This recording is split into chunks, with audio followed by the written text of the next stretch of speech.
સુરતમાં વરસાદી તારાજી બાદ વેપારીઓ હવે મુશ્કેલીમાં મુકાયા છે। શહેરના અનેક વિસ્તારમાં વેપારીઓને રડવાનો વારો આવ્યો છે। કાપડ, કરિયાણા, મોબાઈલના દુકાનદારોને ભારે નુકસાની વેઠવાનો વારો આવ્યો છે। 15 દિવસમાં બીજી વાર આફત આવતા લોકોને લાખો રૂપિયાનું નુકસાન થયું છે। પાણી ઓસરતા દુકાનદારોએ સાફ સફાઈની શરૂઆત કરી છે। છેલ્લા 2 દાયકાથી ખાડીપુરને લીધે આ જ સ્થિતિના આક્ષેપો ઉઠી રહ્યા છે। 7 જુલાઈએ સુરતમાં આવેલા ખાડીપુરે વેપારીઓને મુશ્કેલીમાં મૂક્યા હતા અને હજુ તેમાંથી બહાર આવે તે પહેલા જ બીજી વખત પાણીની સ્થિતિ સર્જાતા વેપારીઓને હાલાકીમાં મુકાવાનો વારો આવ્યો છે। તો સ્થાનિક વેપારીઓનો આક્ષેપ છે કે 2 દાયકાથી ખાડીપુર આ જ રીતે તારાજી સર્જે છે અને તેમને નવેસરથી દુકાનોમાં રાચરચીલું વસાવવું પડે છે। ત્યારે બીજી તરફ નેતાઓ માત્ર ઠાલા આશ્વાસનો જ આપે છે કે આવતા વર્ષે બધું ઠીક થઈ જશે। हर एक साल का इस एरिए का यही रवान है। इस पहले बार 6 फीट पानी आया, इस बार 3 फीट आया। सामान का नुकसान हुआ, दुकान बेचना चाहता हूँ नहीं बिकता है। बहुत तरह का नुकसान है, कितना बताऊँ, कुछ बताने लायक नहीं है।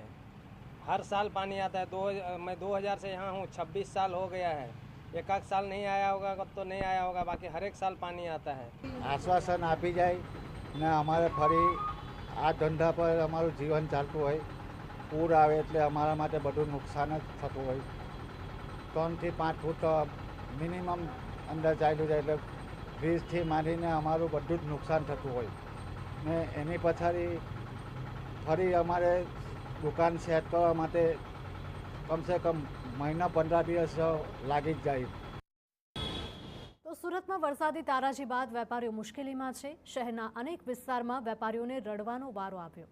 કાપડ, કરિયાણા, મોબાઈલના દુકાનદારોને ભારે નુકસાની વેઠવાનો વારો આવ્યો છે। ત્યારે 15 દિવસમાં બીજી વાર આફત આવતા લોકોને લાખો રૂપિયાનું નુકસાન થયું છે। પાણી ઓસરતા દુકાનદારોએ સાફ સફાઈ શરૂ કરી। છેલ્લા 2 દશકાથી ખાડીપુરના લીધે આ જ સ્થિતિના આક્ષેપો પણ ઉઠી રહ્યા છે।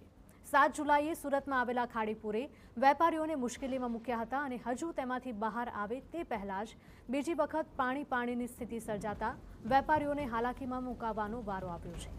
સ્થાનિક વેપારીઓનો આરોપ છે કે 2 દાયકાથી ખાડીપુર આ જ રીતે તારાજી સર્જે છે અને તેમને નવેસરથી દુકાનોમાં રાચરચીલું વસાવવું પડે છે। ત્યારે બીજી તરફ નેતાઓ માત્ર ઠાલા આશ્વાસનો જ આપે છે કે આવતા વર્ષે બધું ઠીક થઈ જશે। સુરતનો ટેક્સટાઇલ ઉદ્યોગ સૌથી વધારે પ્રભાવિત થયો છે। છેલ્લા 5 દિવસની અંદર 180 થી 200 જેટલા ટ્રક મુંબઈ હાઈવે ઉપર અટવાયેલા છે। ટ્રક સાઉથ તેમજ મહારાષ્ટ્રની આજુબાજુમાં માલ સામાન સપ્લાય કરવા માટે નીકળ્યા હતા। અંદાજિત 60 થી 65,000 જેટલા પાર્સલ અટવાઈ પડ્યા છે। સુરતના વેપારીઓને આ પરિસ્થિતિમાં મોટું નુકસાન સહન કરવાનો વારો આવ્યો છે।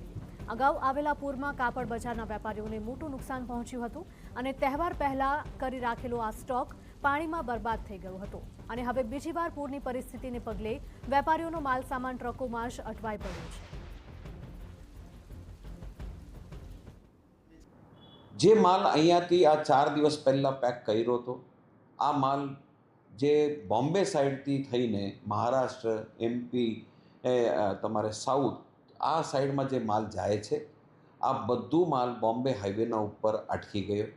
એવરેજલી 180 થી 200 ટ્રક જેવો માલ રસ્તામાં રોકાઈ ગયો અને આ પાણી ન ઓછો થવા જેટલું વાર લાગી ગયો એના કારણે આ બધું ચેનલ ડિસ્ટર્બ થઈ ગયું।